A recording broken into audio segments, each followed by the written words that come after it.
Here's what I hear most often about colour in beading. I buy beautiful beads and somehow they look wrong together. Or I see a colour combination I love on Pinterest and when I bead it, it just doesn't translate. Both of these problems have the same root cause, and it's not your eye, it's that colour in beads that behaves differently to colour everywhere else. Paints mix, pixels blend, beads sit next to each other and they don't merge, they vibrate, and that changes everything about how you choose them. The first problem is no colour hierarchy. 5 beautiful colours, equal space, equal weight.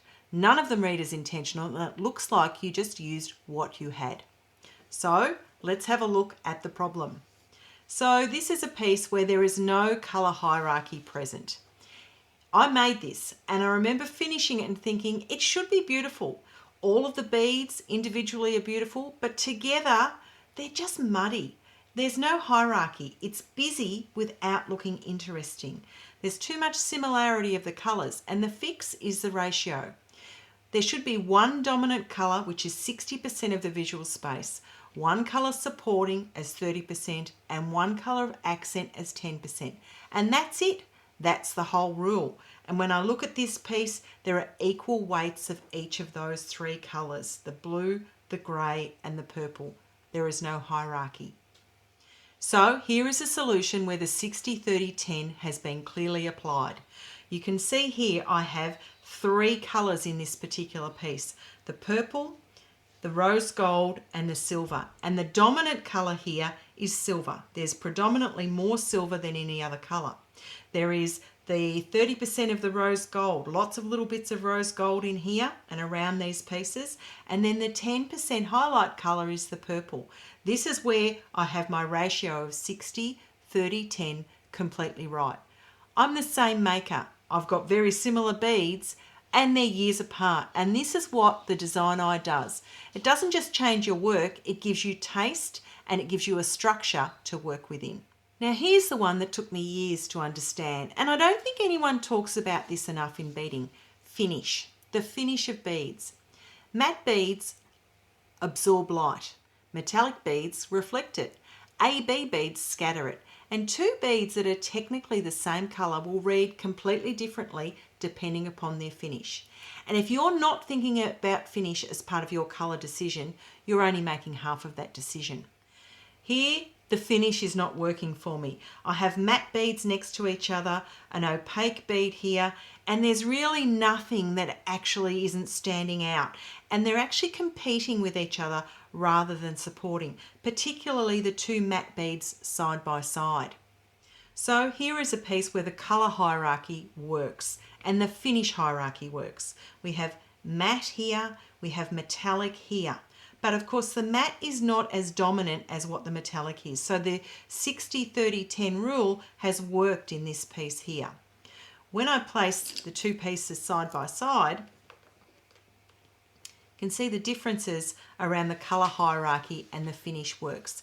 These are the same colours but with the different finishes, same colours with different finishes. And you can see the difference in how that hierarchy has worked on the piece with the face versus the piece with the dominant matte finish. Now, the 3 situations where you break the rule, and I want to be really clear, breaking these rules is not a mistake, it's a choice. The design eye knows the difference. Break 1, when you're working with neutrals, if your dominant colour is a neutral, cream, grey, matte black, you can push the accent much higher than 10%.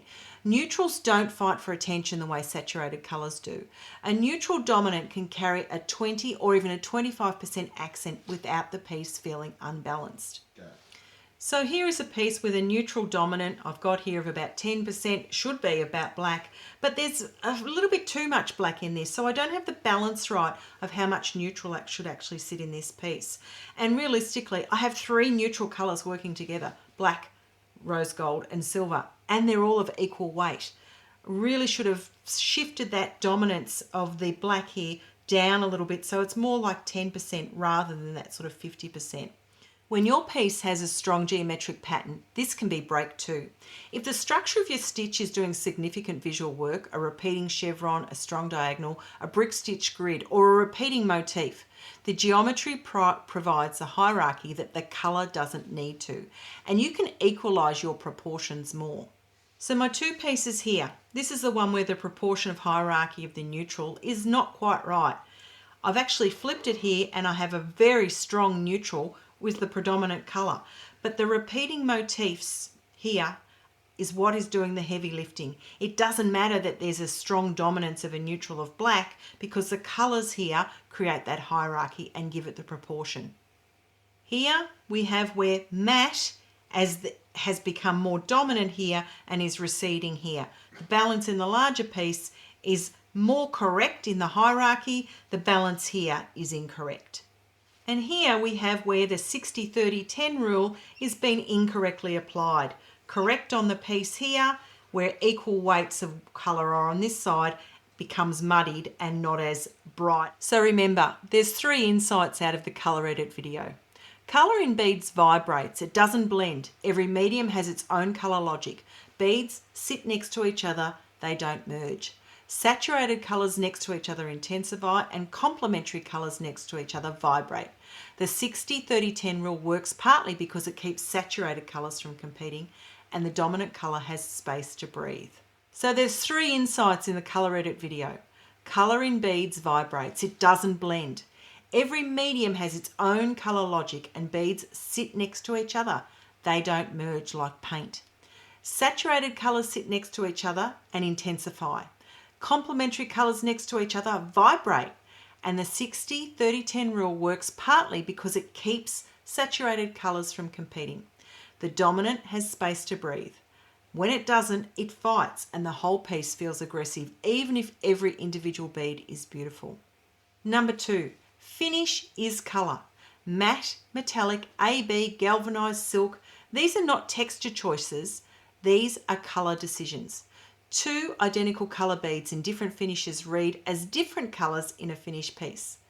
Build your palette including finish from the start, not as an afterthought. The design eye considers finish and hue together in a single decision.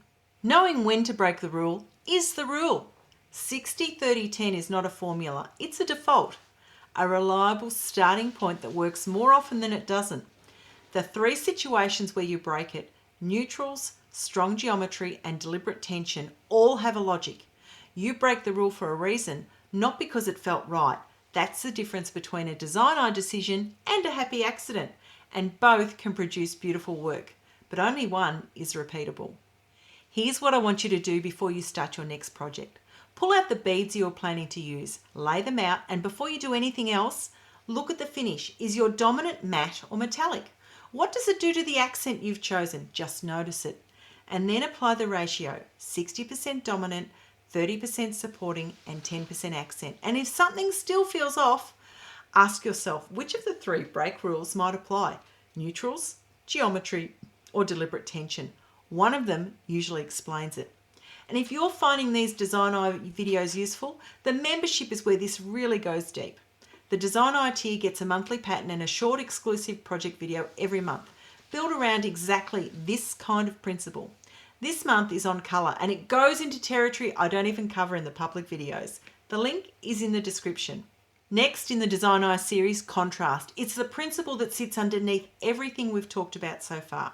Focal point needs contrast to work and colour hierarchy needs contrast to read. And I think it's the most misunderstood concept in beading design. That one's coming soon. I'll see you there. Thanks Katerina and CM Stacey. You're our first Design Eye members. Really appreciate it.